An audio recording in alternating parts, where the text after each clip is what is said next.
നിലവിലുള്ള സാഹചര്യം നമുക്കറിയാം. കാലവർഷം, അതുമായി ബന്ധപ്പെട്ട് കേരളത്തിലുണ്ടായ സാഹചര്യങ്ങൾ, പ്രയാസങ്ങൾ, ഇതിനെപ്പറ്റിയൊക്കെ നല്ല ധാരണയുള്ളവരാണ് ഉത്ഭുതരായ മുസ്ലിങ്ങൾ. അതുകൊണ്ട് ഈ ഒരു സാഹചര്യത്തിൽ പ്രത്യേകമായി നമുക്കൊരു കാര്യം ശ്രദ്ധയിൽപ്പെടുത്താനുള്ളത്, ഏതാനും ഒരു മാസത്തിൽ താഴെ ദിവസങ്ങൾ കൊണ്ട് റബീഉൽ അവ്വൽ മാസം നമ്മിലേക്ക് കടന്നു വരുന്നു. ഈ സമയത്ത് കോടികൾ ചെലവഴിച്ച് വലിയ ആഘോഷങ്ങൾ നടത്താതെ നമ്മുടെ ആഘോഷങ്ങളൊക്കെ വളരെ കൂടുതൽ ചുരുക്കി മിച്ചം വരുന്ന തുക ദുരിതാശ്വാസ നിധിയിലേക്ക് മാറ്റിവെക്കുകയും വയനാട്ടിൽ നമ്മോടൊപ്പം നമ്മെപ്പോലുള്ള നമ്മുടെ സഹോദരങ്ങൾക്ക് പുനരധിവാസ പദ്ധതികൾക്ക് വേണ്ടിയും അവർക്ക് വേണ്ട സഹായങ്ങൾ എത്തിക്കുന്നതിന് വേണ്ടിയുമെല്ലാം നമ്മുടെ സമ്പത്ത് മാറ്റിവെച്ച് ഇത്തരമൊരു സാഹചര്യത്തിൻ്റെ പ്രത്യേകമായ ഒരവസ്ഥ മനസ്സിലാക്കി ഈ വർഷത്തെ നബിദിനാഘോഷം വളരെ ചുരുങ്ങിയ രീതിയിൽ കഴിച്ച് മൗലിദ് പരിപാടികൾ മാത്രം ചൊല്ലി അതിൽ മാത്രം ഒതുക്കി കൂടുതൽ ആഘോഷങ്ങളുടെ ഭാഗമായി കെങ്കേമാക്കലൊക്കെ ഒഴിവാക്കി നമ്മൾ ശ്രദ്ധിക്കണമെന്ന് പ്രത്യേകമായി ഈ അവസരത്തിൽ ഓർമ്മിപ്പിക്കുകയാണ്. എന്നും മറ്റും പറഞ്ഞ് ചില ആളുകളൊക്കെ വലിയ നന്മവരങ്ങളായി മീഡിയയിൽ രംഗത്ത് വരുന്നത് കാണുമ്പോൾ നമുക്ക് വല്ലാത്ത കൗതുകവും അത്ഭുതവും തോന്നുകയാണ്. എന്താണ് അവരുടെ പറയുന്നതിൻ്റെ ലോജിക്ക് എന്ന് മാത്രം നമുക്ക് മനസ്സിലാവുന്നില്ല. റബീഉൽ അവ്വൽ മാസം വരുമ്പോൾ എല്ലാ വർഷവും ഇതിന് സമാനമായതോ ആയ കാരണങ്ങൾ പറഞ്ഞ് പലപ്പോഴും നബിദിനാഘോഷത്തിൻ്റെ പൊലിമ കുറക്കാൻ വേണ്ടി പല ആളുകളും രംഗത്ത് വരാറുണ്ട്. ഓരോ വർഷവും അതാത് വർഷത്തിൻ്റെ സാഹചര്യങ്ങളെ മനസ്സിലാക്കി തന്ത്രപൂർവം ഇത്തരം മതസൗഹാർദ്ദ വേദികളെയും മുസ്ലിങ്ങളുടെ ആഘോഷങ്ങളെയും അടിച്ചമർത്താനുള്ള വളരെ ഗൂഢമായ തന്ത്രത്തിൻ്റെ പിന്നിൽ നിന്നുണ്ടായ ഈ ഒരു ആശയത്തിൻ്റെ ന്യൂ വേർഷനാണ് ഞാൻ നിങ്ങളെ ആദ്യം കേൾപ്പിച്ചത്. ഇപ്പോൾ നമ്മുടെ മുമ്പിലും മനസ്സിലും ഒക്കെ ഉള്ളത് വയനാടുള്ള ദുരന്തമാണ്, പ്രയാസമാണ്, ദുഃഖമാണ്. ഈ അവസരം മുതലെടുത്ത് പല നിരീശ്വരവാദികളും യുക്തിവാദികളും ദൈവനിഷേധികളും മതനിഷേധികളുമായ ആളുകൾ രംഗത്ത് വന്ന് ദൈവമില്ലാന്നും ദൈവം ഉണ്ടെങ്കിൽ ആരെങ്കിലും രക്ഷിക്കണ്ടേ എന്നുമൊക്കെ വളരെ വെട്ടിത്തരം പറഞ്ഞുകൊണ്ട് രംഗത്ത് വരുന്ന ഒരു സമയം ആണ്.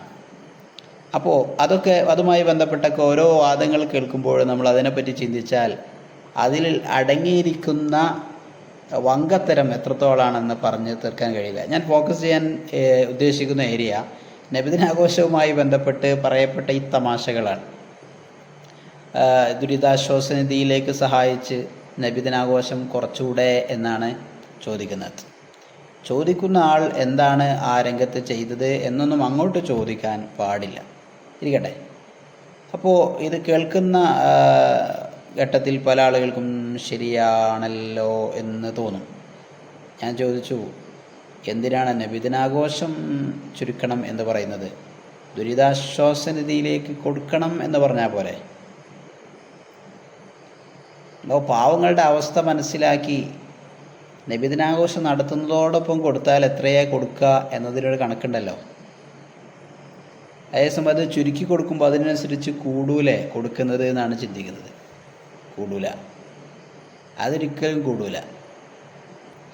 ഓരോ സ്ഥലത്തും ചിലവഴിക്കാൻ ഓരോരുത്തരും ഉദ്ദേശിച്ചതാണ് ചിലവഴിക്കുക. ഉറപ്പല്ലേ?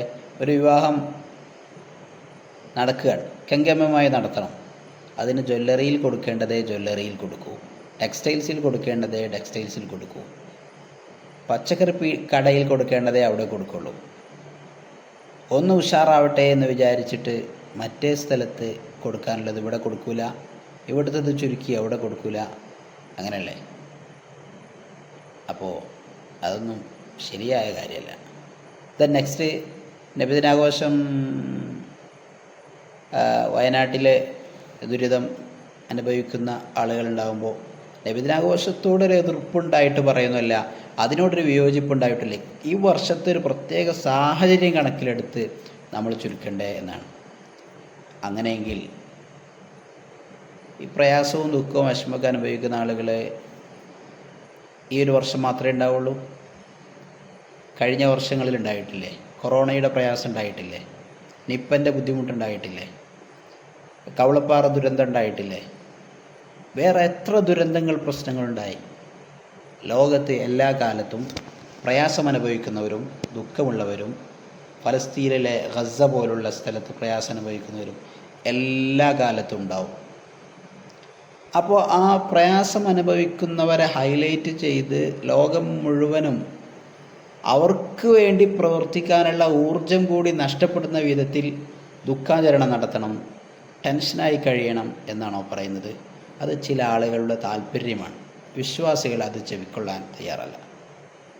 പ്രയാസം അനുഭവിക്കുന്ന ആളുകൾക്ക് ആവശ്യമായ കാര്യങ്ങൾ കൊടുക്കണം, അവരെ സഹായിക്കണം.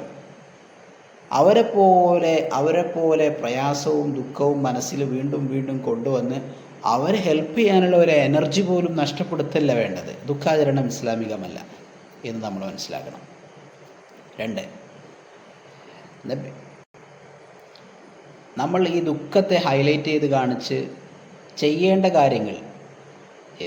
നബിദിനാഘോഷം എന്ന് പറഞ്ഞാൽ ജനങ്ങൾക്ക് ഭക്ഷണം കൊടുക്കുക, പാവപ്പെട്ടവരെ സഹായിക്കുക, മതസൗഹാർദ്ദം ഊട്ടിയുറപ്പിക്കുക, നബി സല്ലല്ലാഹു അലൈഹി വസല്ലം തങ്ങളുടെ നല്ല ജീവിതത്തെ പബ്ലിക്കിൻ്റെ മുമ്പിൽ തുറന്നു കാണിച്ച് കൂടുതൽ ആളുകൾക്ക് നല്ല ജീവിതം നയിക്കാനുള്ള മോട്ടിവേഷൻ നൽകുക. ഇതൊക്കെയാണ് നബിദിനാഘോഷം.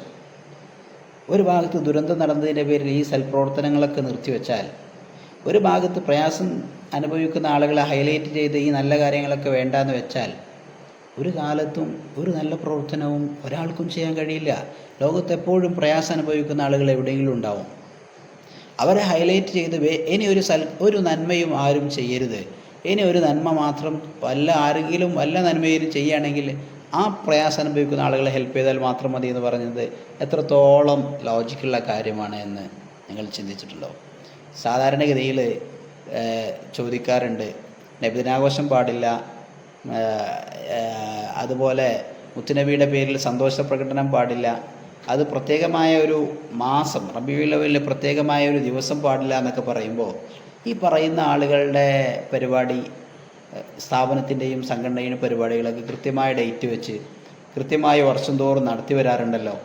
അപ്പോൾ അതൊക്കെ തെറ്റാണെങ്കിൽ, നബിദിനാഘോഷം എല്ലാ വർഷവും ആഘോഷിക്കുന്നത്, എല്ലാ വർഷവും റബീഉൽ അവ്വൽ 12-ന് ഇങ്ങനെ പരിപാടികളൊക്കെ നടത്തുന്നത്, സമൂഹത്തിന് മുത്തുനബിയെ പരിചയപ്പെടുത്തുന്നത് തെറ്റാണെങ്കിൽ, നിങ്ങളുടെ സ്ഥാപനത്തിൻ്റെ വാർഷികവുമായി ബന്ധപ്പെട്ട് വർഷാവർഷം നിങ്ങൾ ചെയ്യുന്നത് തെറ്റല്ലേ എന്ന് സാധാരണ ചോദിക്കാറുണ്ട്. അതിന് ഒരു നല്ല മറുപടിയൊന്നും പറയുന്നത് ഞാനിതുവരെ കേട്ടിട്ടില്ല. ഈ അടുത്ത് ഞാൻ സോഷ്യൽ മീഡിയയിൽ ഒരു മൗലവിയുടെ മറുപടി കേട്ടു. അദ്ദേഹം പറയുന്നത് ഇത് ഒരിക്കലും തെറ്റല്ല. അവർ നടത്തുന്ന പ്രോഫ്കോൺ, സലഫി ഫെസ്റ്റ് പോലുള്ള പരിപാടികളൊന്നും തെറ്റല്ല. കൃത്യമായ ഡേറ്റ് നിശ്ചയിച്ചിട്ടാണ് നടത്തുന്നത്. നബിദിനാഘോഷത്തെ പോലെ ഒരു ഡേറ്റ് കണ്ടിട്ടാണ് നബിദിനാഘോഷത്തെ പോലെ വർഷം നടത്തുകയാണ്. എന്നാലൊന്നും തെറ്റാവില്ല. എന്ത് തെറ്റാവാത്തത്? ഈ സമ്മേളനം, നമ്മൾ നടത്തുന്ന സമ്മേളനങ്ങൾ, പരിപാടികൾ, അത് നടത്തുന്നത് പ്രത്യേകം സുന്നത്താണ് എന്ന വിശ്വാസത്തോടു കൂടെ അല്ല അത് നടത്തുന്നത്. അതുകൊണ്ട് തെറ്റല്ല എന്നാണ് പറയുന്നത്. സുബ്ഹാന ജല്ല ജലാലു. അപ്പോൾ ഈ പുത്തൻവാദികളായ ആളുകൾ നടത്തുന്ന പരിപാടിക്കൊന്നും പ്രതിഫലം ലഭിക്കൂല എന്ന് വിശ്വസിച്ചിട്ടാണോ അവർ ചെയ്യുന്നത്? എന്നാൽ എന്തിനാണ് പിന്നെ ഈ പണി എടുക്കുന്നത്? എല്ലാ വർഷവും അവർ വാർഷിക സമ്മേളനം നടത്തുന്നു, ഇസ്ലാമിൻ്റെ പേരിൽ, ഇസ്ലാമിക ദഅവത്താണ് എന്ന് പറഞ്ഞുകൊണ്ട് നടത്തുന്നു. അതിലൊക്കെ എത്ര ആളുകൾ, പാവപ്പെട്ട ധനികരായ ആളുകൾ, പാവപ്പെട്ട ആളുകൾ, ഇൽമിയായി പാവങ്ങളായ ആളുകൾ, വലിയ ധനികരാണ്, അവർക്ക് ദീനിയായ വലിയ ബോധമൊന്നുമില്ല, അവരൊക്കെ ഒരുപാട് സഹായിച്ചു. ഇത് വലിയ ദഅവ പ്രവർത്തനമാണ്, ഇതാണ് ദീൻ എന്നൊക്കെ വിചാരിച്ച് വലിയ സഹായങ്ങൾ നൽകി. ഇതിനൊക്കെ പ്രതിഫലം കിട്ടും, ഇത് മതത്തിൽ പുണ്യമുള്ളൊരു കാര്യമാണെന്ന് വിചാരിച്ചിട്ടാണ് അവർ സഹായിച്ചത്. അപ്പോൾ ഇത് പ്രത്യേകം കൂലി കിട്ടുന്ന കാര്യമല്ല, സുന്നത്തല്ല എന്ന വിശ്വാസത്തോടു കൂടിയാണോ നടത്തുന്നത്? അതിനാണോ ലക്ഷങ്ങൾ ചെലവഴിച്ച് സമ്മേളനം നടത്തുന്നത്, കോടികൾ ചെലവഴിച്ച് സമ്മേളനം നടത്തുന്നത്? പ്രതിഫലം കിട്ടുന്ന കാര്യമല്ലേ, സുന്നത്തല്ലേ? എങ്കിൽ അത് അണികൾക്ക് വ്യക്തമായി പറഞ്ഞു കൊടുക്കണം. ഒരുപാട് പാവപ്പെട്ട ആളുകൾ ഇതൊക്കെ വലിയ പുണ്യകർമ്മമാണ് എന്ന് വിചാരിച്ചിട്ടാണ് ഈ പുത്തൻവാദികൾ നടത്തുന്ന സ്ഥാപനങ്ങളുടെ വാർഷികത്തിനും അവരുടെ സമ്മേളനത്തിലൊക്കെ ഹെൽപ്പ് ചെയ്യുന്നതും അതിൽ പങ്കെടുക്കുന്നതൊക്കെ. ഇത് സുന്നത്തല്ല, ഇതിന് പ്രതിഫലം ലഭിക്കുകയില്ല. സുന്നത്ത് എന്ന് പറഞ്ഞാൽ എന്താ? മായിസാബു അല ഫായിലിഹി വലാ യുആഖബു അല തർക്കിഹി. ചെയ്താൽ പ്രതിഫലം ലഭിക്കും, പേടിച്ചാൽ ശിക്ഷ കിട്ടൂല. അതാണ് സുന്നത്ത്. അപ്പോൾ ചെയ്താൽ പ്രതിഫലം പോലും കിട്ടാത്ത ഒരു കാര്യമാണ് വഹാബികളുടെ പരിപാടി എന്നുണ്ടെങ്കിൽ പിന്നെ അത് അവരെ സംഘടിപ്പിക്കാൻ പാടുണ്ടോ? എത്ര ആളുകൾ പ്രതിഫലം കിട്ടുമെന്ന് വിചാരിച്ച് അതിൽ പങ്കെടുത്തു, സാമ്പത്തികമായ സഹായങ്ങൾ നൽകി. അതുകൊണ്ട് ഞങ്ങൾ നടത്തുന്ന വാദ പരിപാടികളും ഇതൊക്കെ പ്രതിഫലം കിട്ടുന്നത് തന്നെയാണ്. അതുകൊണ്ടാണ് ഞങ്ങളത് നടത്തുന്നത്. അങ്ങനെ പ്രതിഫലം കിട്ടുമെന്ന് വിചാരിച്ച് ദേവാപ്രവർത്തനം നടത്താൻ പാടില്ല എന്നുണ്ടെങ്കിൽ നിങ്ങളതൊന്ന് വിശദീകരിച്ചു കൊടുക്കണം സാധാരണക്കാർക്ക്. നിങ്ങളേതായിരുന്നാലും നിങ്ങളൊരു തൊഴിലായതുകൊണ്ട് ചെയ്യായിരിക്കും. സാധാരണക്കാരായ പാവങ്ങളായ ആളുകൾ ഈ ദേവത്തിനൊക്കെ കൂലി കിട്ടുമെന്ന് വിചാരിച്ചിട്ടാണ് അവർ നിങ്ങളുടെ സമ്മേളനത്തിൽ സഹകരിക്കുന്നതും വാർഷികങ്ങളിൽ സഹകരിക്കുന്നതും അതിൽ പങ്കെടുക്കുന്നതൊക്കെ. അത് സുന്നത്ത് പോലും അല്ലെങ്കിൽ പിന്നെ അതെന്താണെന്ന് പറയേണ്ട ബാധ്യത നിങ്ങൾക്കുണ്ട്. അതുപോലെ ഇതിന് പ്രതിഫലം ലഭിക്കുകയില്ല എന്ന് ഇത് പ്രതിഫലം ലഭിക്കും എന്ന് വിശ്വസിച്ച് പിന്നാലെ കൂടിയ ആളുകൾക്ക് പ്രതിഫലം കിട്ടൂല എന്നും കൂടി പറഞ്ഞു കൊടുക്കേണ്ട ബാധ്യത നിങ്ങൾക്കുണ്ട് എന്ന് ഞാൻ ഓർമ്മപ്പെടുത്തുകയാണ്.